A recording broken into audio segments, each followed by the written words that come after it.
বন্ধুরা, সুপ্রভাত। তোমরা সকলে কেমন আছো? আশা করি ভালো আছো, সুস্থ আছো।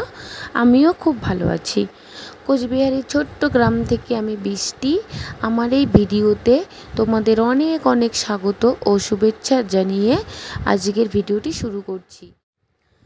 ভোর 4:30টার সময় উঠে এই যে ধান সেদ্ধ করার জন্য লেগে পড়েছি কাজে। তো কি করব বলো, এতগুলো ধান, 3 মণ 3.5 মণ ধান হবে। তো সেগুলো সেদ্ধ করছিলাম, টাইম তো লাগবেই বলো। তো এই যে এই হাঁড়িটাই লাস্ট ছিল, তো এটা করে নিয়েছি। এখন তো হয়ে গেছে সেদ্ধ করা। তো এখনও অনেকটাই বেলা হয়ে গেছে, অনেকক্ষণই টাইম লেগে গেল গো। তো যাই হোক, এখন 7টা বেজে গেছে, সকাল 7টা প্রায় 7:30টাই হয়ে গেছে। তো এদিকে আমার ধান সেদ্ধ করা শেষ। তারপরে যে উঠোনটা ঝাড়ু দিয়ে দিচ্ছি, আর আমার মাও আমার সঙ্গে সঙ্গে একটু একটু করে কাজ করে নিচ্ছে সাথে। তো একা তো আর সব কিছু করা সম্ভব না। যেমন ধানের হাঁড়িটা আমার সঙ্গে ধরে একটু নিচে নামিয়ে দেয় উনুনের থেকে। মানে উনুন কি বলো তো, ওটা তো আমাদের ইট দিয়ে সুন্দর করে একটা উনুন বানিয়েছি, ওটার উপরে বসিয়ে উঠোনের মধ্যে সেদ্ধ করছিলাম। তাতে একটু হাওয়া বাতাস লাগছিল না, গরম কম লাগছিল। তো ভালোই হয়েছিল, ওইভাবে করে নিয়েছি। আর এই উঠোনটা তো পড়ে আছে, এখন তো এই উঠোনগুলো ঝাড়ু না দিয়ে ধানগুলো শুকা দিতে পারবো না। তো কী করব, দেখো ঝাড়ুটা দিয়ে নিচ্ছি। আর প্রতিদিনের মতো কাজ, বাসি কাজ তো করতেই হবে, এই তো করে যাচ্ছি। ওদিকে দেখো সোনার রূপাকে বেঁধে রেখেছি একটাই কারণে, যদি ছেড়ে দেই ওরা তো ধানে এসে ধানগুলো একদম ফেলে দিয়ে শেষ করে দিবে, ছিটিয়ে সমস্ত উঠোন ভরে। সেই জন্য ওদেরকে বেঁধে রেখেছি। আর এই ধানটার থেকে দেখো কেমন গরম গরম ধোঁয়া বেরোচ্ছে। এগুলোর মধ্যে যদি ওদের মুখ টুক দিয়ে দেয় তাহলে তো একদম পুড়ে যাবে বলো, তখন কি করব। তো সেই জন্য বেঁধে রেখেছি, ঘাস দিয়েছি, খাচ্ছেও না। আর কি এত সকালবেলা ওদের খিদেও পায় না। আজকে অনেক সকালে উঠেছি, আর ওই সোনার রূপাকে, তারপরে বন্ধু সুমি, সবাইকে সকালবেলায় বের করে ঘাস খ্যার দিয়ে তারপর আমি কাজে লেগে পড়েছি।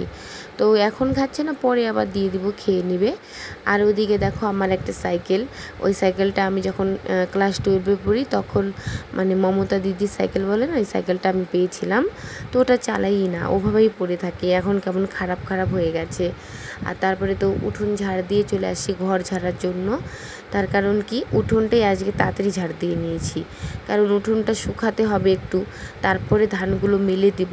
আর ঘরটা তো পরে ঝাড়ু দিলেও হবে, এর জন্য আগে উঠোনের কাজটা করে এসেছি, তারপরে ঘরের কাজটা করছি। তো প্রতিদিন তো আমি ঘরের কাজই আগে করি, তারপর উঠোন ঝাড়ু দিয়ে তারপর সোনা রূপার ঘরগুলো পরিষ্কার করে বন্ধুদের গোবর টোবর তুলে একধাল গোয়াল ঝাড়ু দিয়ে তারপরে চলে যাই কলপাড়ে বাসন ধোয়ার জন্য। তো আজকে তো আমার একটুকু বাসন নেই, কেন বলো তো, কালকেই সব কিছু ধুয়ে রেখেছি। কারণ আমি জানি আজকে সকালবেলা আমি ধান সেদ্ধ করব, সেই জন্য সকালে টাইমই পাবো না। তাই কালকের কাজগুলো কালকেই করে রেখেছি। ঘুমোতেও অনেকটাই রাত্রি হয়েছিল কালকে। তো আজকে যাই হোক একটুখানি আসান হচ্ছে। এই তো ঘরটা ঝাড়ু দেওয়া হয়ে গেলে কিছু খাবো বলে রান্না বসিয়ে দেবো। তো সকাল সকাল বেশি কিছু তো করবো না, হালকার মধ্যে খেয়ে নেবো আজকে। তো দুপুরের দিকে তো আবার রান্না করতে হবেই। তো এর জন্যই আর কি সব কিছু গোছগাছ করে রেখেছিলাম। তো ভালোই হয়েছে, এভাবে গোছগাছ করে কাজ করলে না বেশিক্ষণ সময় লাগে না গো করে নিতে। তো এই যে আমার হয়ে গেল ঘর ঝাড়া, সিঁড়িগুলো একটু ঝাড়ু দিয়ে নিচ্ছি। এটা ঝাড়ু দেওয়া হয়ে গেলে আমার হয়ে যাবে ঘর ঝাড়ার কাজ কমপ্লিট। তারপরে কি করব, ওই ধানগুলো মেলে দেওয়ার ব্যবস্থা করব। তো দেখো ওইদিকে কাজ হয়ে গেছে, এদিকে এই যে মা, আমি আর আমার বদ্দি 3জনে মিলে ধান মেলে দেওয়া শুরু করে দিয়েছি। তো আমি তো দিচ্ছি, আর ওই যে বদ্দি দেখো একবার কি নিবে না নিবে, কি দিয়ে ধান নিয়ে যাবে ওগুলো খুঁজে যাচ্ছে, এটা নিবে সেটা নিবে করে। তারপরে আর কি করব বলো, ওকে তো দিতে দিই না, কারণ কি ছোট বাচ্চা, যদি মাটিতে ফেলে দেয় সেগুলো আবার তুলতে হবে। তো যাই হোক ওকে না করলাম যে তোর নিতে হবে না। ও কী করলো, দৌড়ে বাড়ি চলে গেল কিছু হয়তো আনবে বলে। মানে আমাদের বাড়ির থেকে তো নিতে দিইনি কোনো গামলা বা কোনো কিছু। তো আমি এই যে দিয়ে যাচ্ছি, মা ওগুলো সবগুলো এক জায়গায় জড়ো করে দিচ্ছে, আর আমি তুলে তুলে এনে দিচ্ছি। আর কি করব বলো, এই সমস্ত ধান সেদ্ধর কাজে না প্রচুর চাপ গো, মানে প্রচুর কষ্ট। কি বলবো, যারা করো তারা তো ঠিকই জানো। এই যে ধান, সবগুলো ধান এক জায়গায় রাখো গামলাতে বা কিছুতে, ভেজাও, তারপরের দিন মানে তুলে তুলে হাঁড়িতে দাও, তারপরে আবার সেদ্ধ করো, সেদ্ধ করেই যে মেলে দাও। আর তারপরে আবার কি করতে হবে, ওইভাবে তো আর মেলে দেওয়া সুন্দর হয় না, জায়গায় জায়গায় বেশি থাকবে, জায়গায় জায়গায় কম থাকবে, কি হবে তাতে চালগুলো ভেঙে যাবে। সেই জন্য কী করতে হবে, এই যে দেখো, এইটাকে আমরা হারপাট বলি। তো এই হারপাটটা দিয়ে আমরা ধানগুলো ছড়িয়ে দিই সব সময়।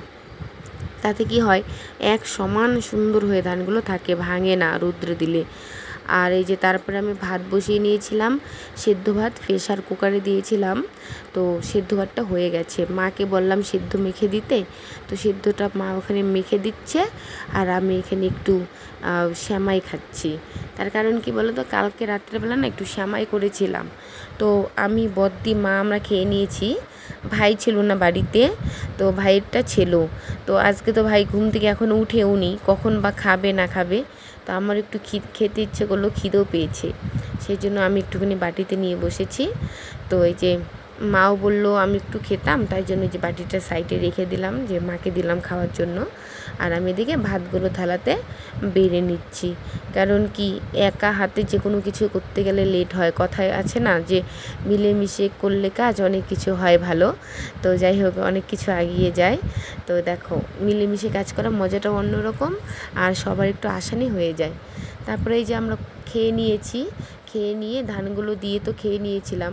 তো অনেকক্ষণ হয়ে গেছে, ধানগুলো রোদ পেয়েছে, ওপরে না একটু সাদা সাদা কেমন হয়ে গেছে। এখন যদি আমি নেড়ে ঠেড়ে না দিই, ওপরে সব চাল ভেঙে একদম মানে ছাতু ছাতু হয়ে যাবে। এভাবেই অনেক ভালো করে শুকিয়ে নিব, তারপর এগুলো মেশিনে ভাঙিয়ে নিলেই চাল হয়ে যাবে। কিভাবে ধানের থেকে চাল বের করতে হয়, তোমরা যারা যারা এখনও জানো না বা দেখোনি, আজকে হয়তো সেগুলো ভিডিওটা দেখলে বুঝতে পারবে। তো বাই।